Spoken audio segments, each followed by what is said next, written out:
ফিরে এলাম বিরতির পর। রাশিয়ার সঙ্গে বাণিজ্য চালিয়ে গেলে ফল ভুগতে হবে। ট্রাম্পের পর একই সুরে ভারত সহ 3 দেশকে কড়া হুঁশিয়ারি নেটোর।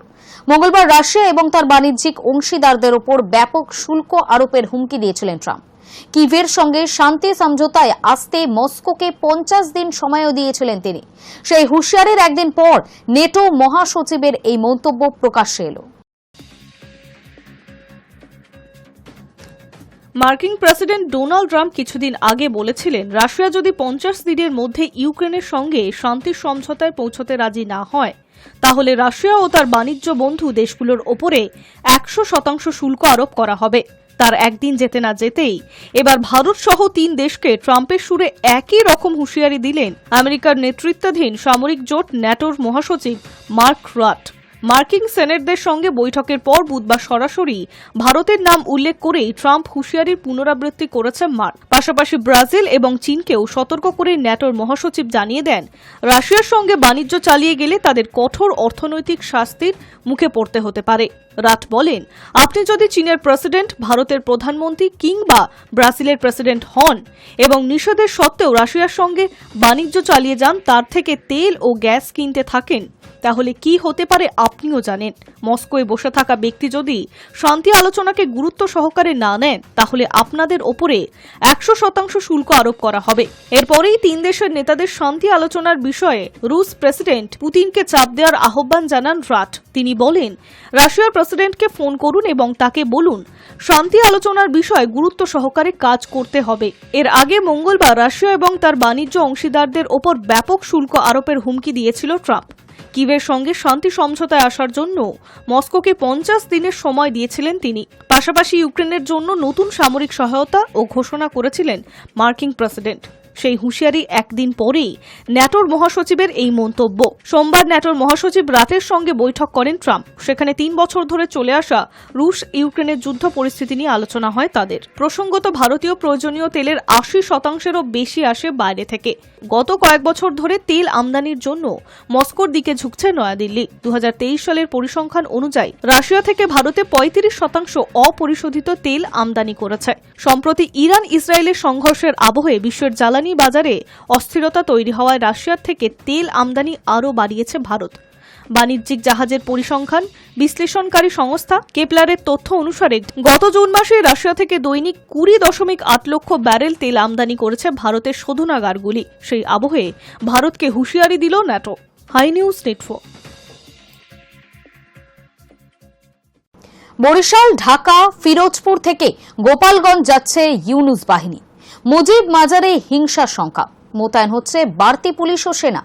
এনসিপি, জামাত, বিএনপির উদ্দেশ্যে টুঙ্গিপাড়ায় শেখ মুজিবের সমাধি ভেঙে ফেলা। সাত সকালে আওয়ামী লীগের হামলা ও প্রতিরোধের মুখে গোপালগঞ্জে পাল্টা লোক সমাগম করছে মোহাম্মদ ইউনুসের অনুগামীরা। জাতীয় নাগরিক পার্টির নেতারা সদল বলে বরিশাল থেকে রওনা হয়েছেন। এছাড়া ঢাকা থেকে শত শত লোকজন গোপালগঞ্জের টুঙ্গিপাড়ার উদ্দেশ্যে রওনা হয়েছেন।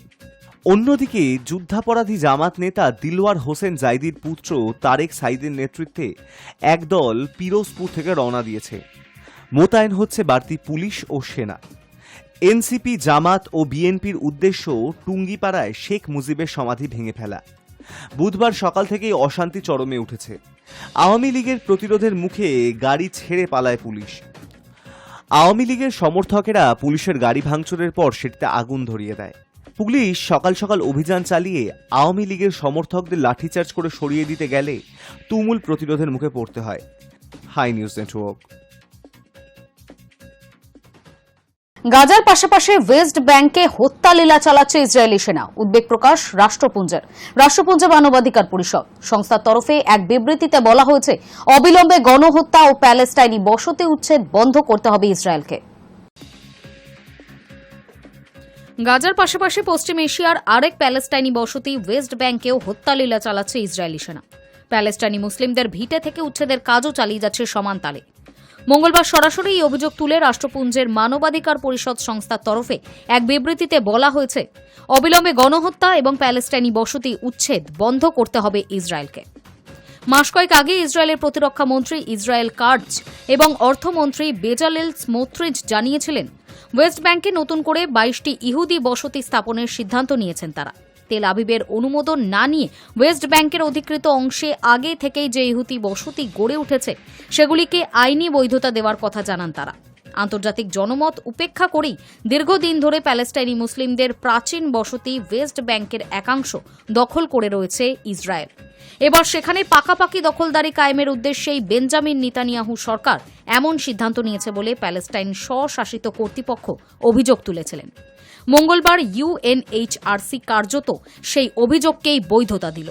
প্যালেস্টাইনি স্বাধীনতা আন্দোলনে কিংবদন্তি নেতা প্রয়াত ইয়াসের আরাফাতের গড়া সংগঠন ফাতার নেতৃত্বাধীন জোট প্যালেস্টাইন লিবারেশন অর্গানাইজেশনের নিয়ন্ত্রণে রয়েছে ওয়েস্ট ব্যাংক ভূখণ্ড।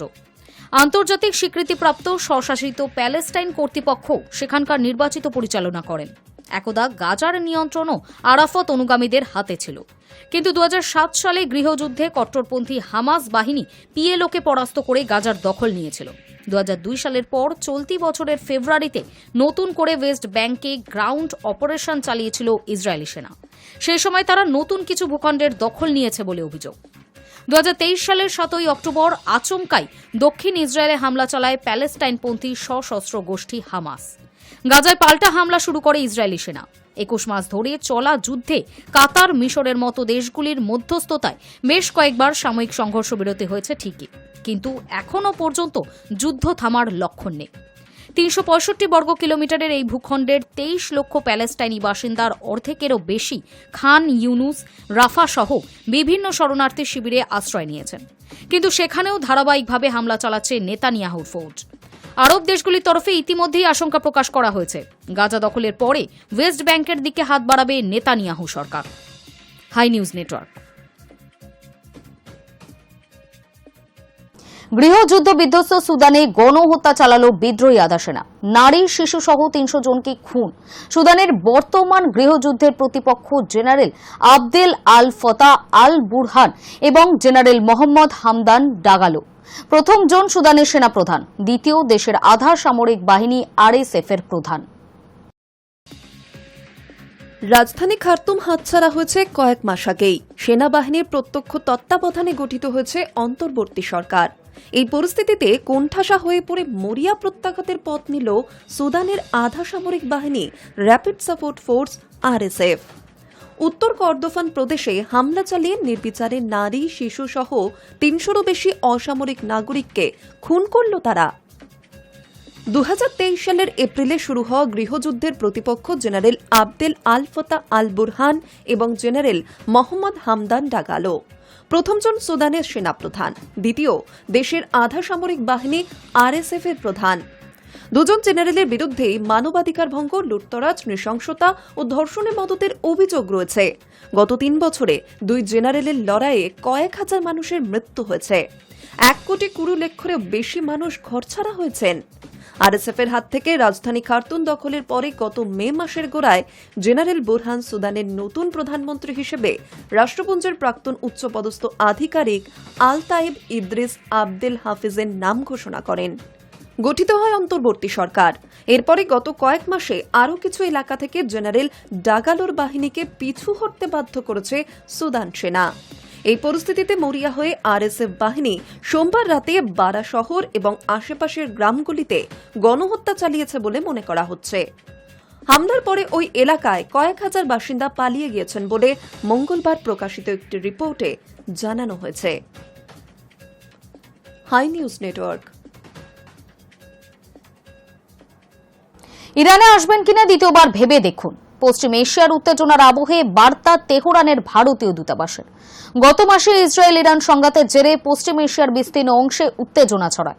12 দিনের রক্তক্ষয়ী যুদ্ধের পর শেষমেশ 24শে জুন মার্কিন প্রেসিডেন্ট ডোনাল্ড ট্রাম্পের হস্তক্ষেপে যুদ্ধবিরতিতে সম্মত হয় দুই দেশ।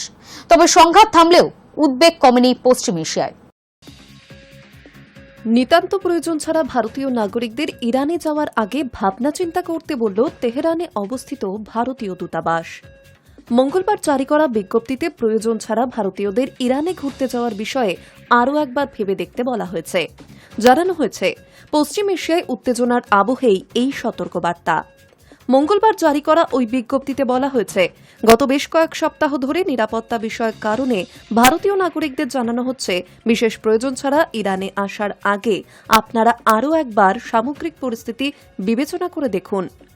পশ্চিম এশিয়ায় ক্রমবর্ধমান অনিশ্চয়তার পরিপ্রেক্ষিতে এই বিজ্ঞপ্তিটি জারি করা হয়েছে। পাশাপাশি ইরানে কূটনৈতিক এবং সামরিক উত্তেজনা বৃদ্ধির আবহে সাধারণ মানুষের নিরাপত্তা নিয়েও উদ্বেগ প্রকাশ করেছে তেহরানের ভারতীয় দূতাবাস।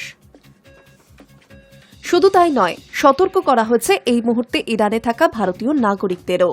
দেশজুড়ে সাম্প্রতিক পরিস্থিতির ওপর তাদের নিয়মিত নজর রাখতে বলা হয়েছে।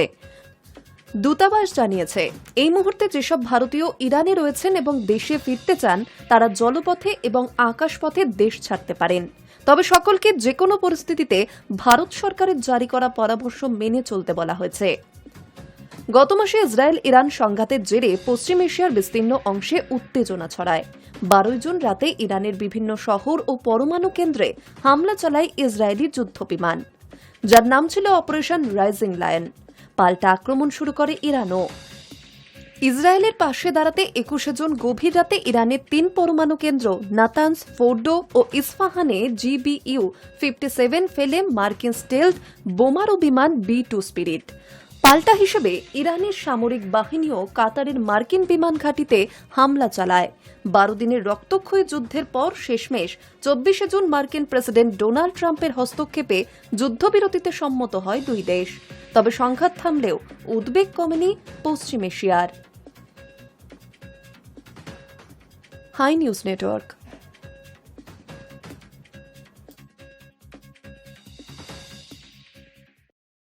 নিউজ টুডে এখনকার মতো এই পর্যন্তই। নজর রাখুন হাই নিউজে, নির্ভীক নিরপেক্ষ।